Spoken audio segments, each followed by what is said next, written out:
En Belgique, quelques 6 millions de nouveaux pneus sont commercialisés chaque année. Ils sont conformes aux normes environnementales européennes, les normes REACH. Les pneus usés sont collectés en plus de 5000 points, centrales de pneus, garages et parcs à conteneurs. Recytailleur assure la coordination de cette collecte. Tous les pneus sont triés et ceux encore utilisables trouvent une nouvelle vie sur le marché de l'occasion. Les pneus de poids lourds peuvent souvent être réchappés. Moins de 20% des pneus non réutilisables sont acheminés dans des cimenteries où le caoutchouc est utilisé comme précieux combustible pour les fours. L'énergie ainsi produite est ensuite récupérée. En revanche, plus de 80% des pneus usés font l'objet d'une valorisation en matière.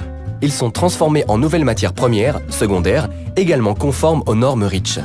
Le processus est le suivant. Les pneus sont d'abord découpés en lambeaux, des morceaux de caoutchouc de 5 à 10 cm qui contiennent encore le métal et le tissu présent dans le pneu entier. Ces lambeaux sont ensuite broyés finement, un processus au cours duquel le métal est extrait à l'aide d'aimants.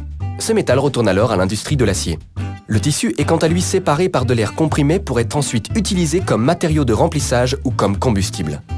Il ne reste alors plus qu'un granulat pur que l'on appelle du SBR.